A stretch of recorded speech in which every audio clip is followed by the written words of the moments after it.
율법 조항이 모두 613개라 그래요. 근데 그것을 분류하면 두 가지로 분류할 수 있습니다. 뭐뭐를 하라는 이런 조항들이 있고 뭐뭐를 하지 말아라 이런 조항들이 있는데 하지 말라는 게 더 많아요.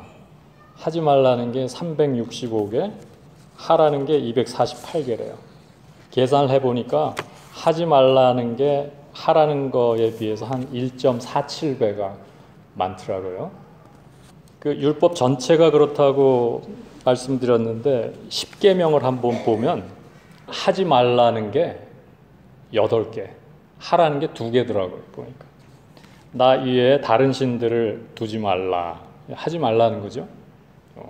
나를 위하여 새긴 우상을 만들지 말라, 하나님 여호와의 이름을 망령되게 부르지 말라, 살인하지 말라, 간음하지 말라, 도둑질하지 말라, 내 이웃에 대하여 거짓 증거하지 말라, 내 이웃의 집을 탐내지 말라. 이건 다 하지 말라고. 하라는 거는 안식일을 거룩하게 지키라, 내 부모를 공경하라, 이렇게 돼 있더라고요. 왜 이렇게 하지 말라는 게 더 많을까 생각을 해봤어요. 그랬더니 하지 말라는 것은 좀 더 기본적인 것들이에요. 살인하지 말라. 이거 절대 해서는 안 되는 거죠. 아주 기본적인 거죠. 이런 거 하지 말라는 게 더 많은 거예요, 보니까. 하나님이 우리에게 주시는 말씀뿐 아니라 부모님들이 자녀들에게 교육을 할 때도 하지 말라가 더 많은 것 같아요. 제가 생각을 해봤더니. 근데 제가 이번 주에 이 율법, 계명에 대해서 묵상을 하다 보니까 우리 둘째 키울 때 걔하고 계약 맺었던 게 있었다는 생각이 딱 났어요. 그 내용이 아직 있나 봤더니 하드 드라이브 아직도 있더라고, 다행히요. 제가 한번 읽어드리겠습니다. 우리 가족의 약속.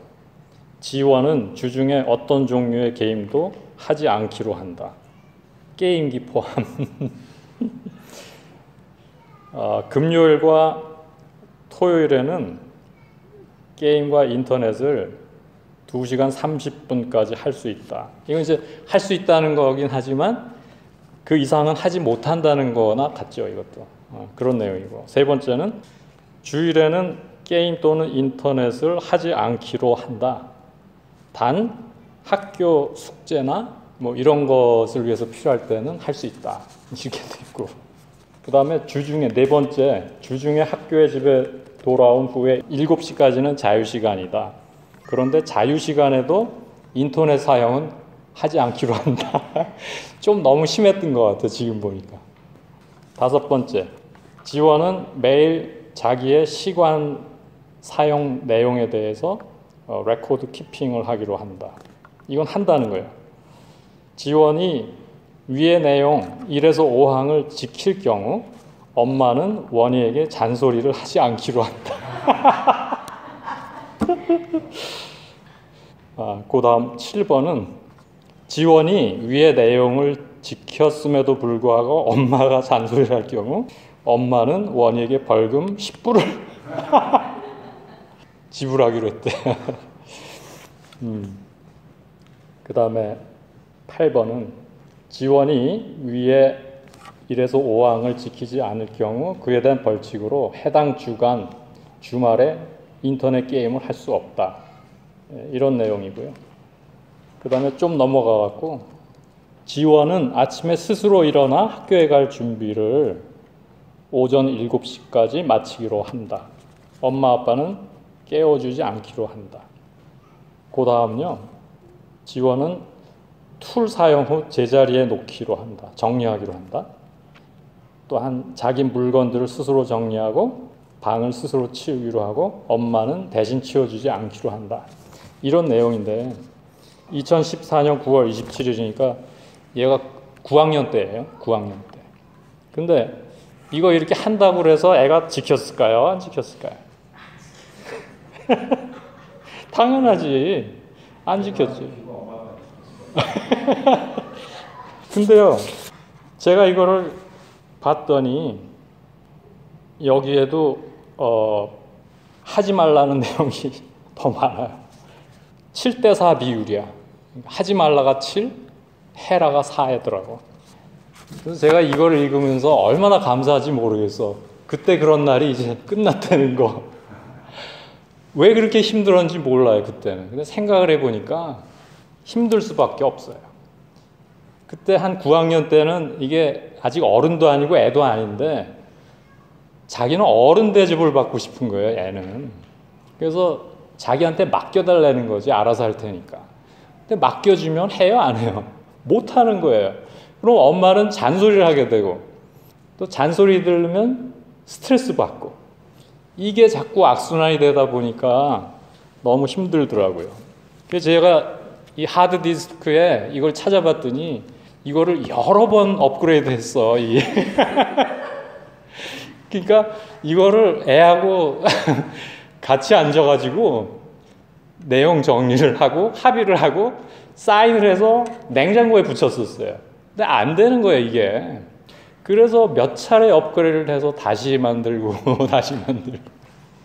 근데 그러다가 너무 안 되니까 나중에는 없던 조항 하나를 만들었더라고요. 그게 뭐냐면 애한테 뭘 하지 말라 하라 이게 아니야. 부모에 대한 거야, 이거는. 그게 뭐냐면요. 우리 가족은 어떤 경우에도 서로 사랑하고 상대방을 인격적으로 대하고 억셉트 하기로 한다. 엄마, 아빠는 원희에게 뭔가를 하라, 하지 말라 하기보다 매일 삶 가운데 그리스도의 사랑을 실천하기로 한다. 마지막에 이걸 넣었더라고요, 이거를. 잘한 것 같아요. 마지막 조항을 읽으면서 제가 좀 깨달은 바가 있어요. 아, 이게 하지 말라 해라 해서 되는 게 아니구나. 그것보다 중요한 거는 상대에게 하지 마, 해 이랬던 거를 내가 하는 거구나. 이걸 제가 좀 깨달았어요. 과연 집사람과 저가 그것을 실천을 했던가에 대해서는 좀 퀘스천이 있지만 이걸 다시 읽어보니까 그런 식으로 이게 좀 이해가 되더라고요. 그러면서 이 율법에 대한 말씀과 제가 좀 연결이 되는 게, 예수님께서 지금 내가 율법이나 선지자를 폐하러 온 줄로 생각하지 말라, 폐하러 온 것이 아니라 완전하게 하려 함이라 하셨는데, 이게 어떻게 완전하게 하신다는 뜻일까 제가 참 궁금했었는데, 생각을 해보니까 율법에서 하나님이 하지 말아라, 해라 이렇게만 하시던 하나님이 이제는 그걸 완성하기 위해서 직접 오셔가지고 해라 하지 말라는 거를 당신이 몸소 하신 거구나. 그런 생각이 들더라니까요. 그래서 예수님이 오신 거구나. 아무리 말해도 안 되니까, 하지 말래 그래도 안 되고 해라 그래도 안 되니까 직접 오셔서 몸소 하셨구나. 이게 완성이구나. 제가 그걸 깨달았어요. 뭐든지 하수가 있고 고수가 있잖아요. 이 젖을 먹는 게 있고 밥을 먹는 수준이 있잖아요. 오늘 사도 바울이 얘기하잖아요. 이 젖먹이 수준의 가르침은 우리가 그렇게 가르칠 때에는 뭘 자꾸 하지 말라, 하라 이런 식으로 우리가 가르치는 거예요. 이거는 아무리 그래봐야 잘 안 되는 것 같아요. 근데 그렇게 하지 마라 하라는 거를 상대에게 자꾸 기대하고 가르치기보다 그냥 내가 먼저 몸소 하잖아요. 그럼 그게 가르침이 되는 것 같아. 그래서 율법의 완성은 하나님이 몸소 하시는 거구나. 이건 정말 차원이 다르다. 예수님이 오신 거는 이건 완전히 다른 세계구나. 제가 그런 생각을 하게 됐어요. 당신이 직접 오신 거죠. 이게 사랑이에요. 우리를 위해서 낮아지시고 천한 곳에 오셔서 하나님이 굳이 당하지 않아도 되실 온갖 수모와 고통을 당하시고 또 인간의 목마름과 이 외로움과 메마름, 배고픔, 걱정, 근심, 스트레스까지 다 몸소 체험하시고 또 우리랑 똑같은 조건에서 똑같은 성정을 가지시고 우리들 가운데 함께 사시고 우리들 속에서 함께 뒹굴고 함께 먹고 마시고 함께 걷고 함께 일하고 우리랑 똑같은 과정을 통해서 이 갈림길에서 선택을 하고 결정을 하고 또 기도하고 그러다가 마지막에 십자가에 달려 죽으셨구나. 우리가 믿는 하나님은 하라 하지 말라 시키기만 하는 하나님이 아니라 몸소 직접 하시는 분이구나. 제가 그걸 생각하게 됐어요. 안 그러셨다면은 어떻게 됐을까요? 하나님이 이렇게 하지 않으셨다면 이 성경은 또 하나의 잔소리에 불과했겠다. 이런 생각이 들었습니다. 결국 이 예수께서 말씀하신 이 율법의 완성이라는 게 십자가에서 완성이 됐더라고요. 우리가 지난주에도 이 십자가의 도에 대해서 말씀을 나눴지만 누구도 이런 식으로 율법이 완성되리라고 상상을 못했죠. 아무도 못했던 일이에요, 이거는. 근데 하나님이 그렇게 하셨어요. 왜 그러셨을까? 다른 길이 없었던 것 같아요. 그렇게 하는 수밖에 없었어, 내가 보니까. 아니면 이게 안 통해요. 그러니 우리가 가정에서, 교회에서, 또 우리가 몸담은 직장에서, 또 수많은 인간관계들 속에서 예수 믿는 사람으로서, 하나님 믿는 사람으로서 우리가 어떤 길을 가야 되는가는 이 십자가에서 율법을 완성하신 이 그리스도의 그 모습 하나를 통해서 너무 분명해지는 것 같습니다. 말은 쉬운 것 같아요. 정말 쉬워. 난 제일 꼴불견인 사람들이 축구장 가가지고요, 입으로 축구하는 사람들. 야, 임마, 그쪽으로 저기 패스해야지. 막 이런 사람들 있잖아. 그리고 막 자기가 화를 내고 어떤 사람도 술 마시다가 막 술병까지 던지고요.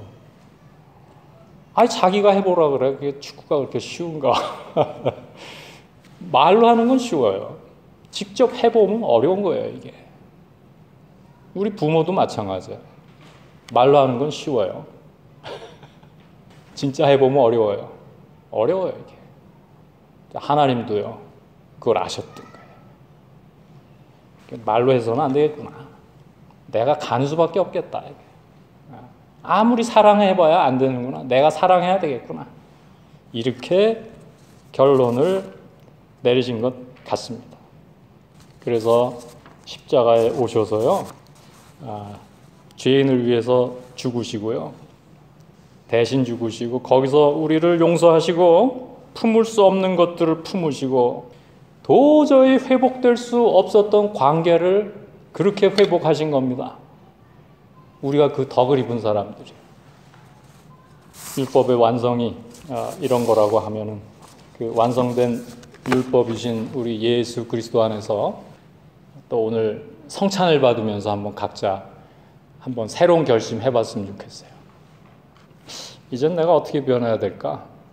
내가 이 예수 그리스도의 이 성찬을 받는다는 것은 그분의 말을 받는 게 아니라 그분의 행동을, 그분의 그 무게감 있는 그 진실한 실천을 몸소 행하신 것을 내가 받는 것인데, 내가 이걸 어떻게, 어떤 자세로, 어떤 마음으로 받아야 될까? 여기에 대해서 한번 곰곰이 생각을 해보면 좋겠습니다.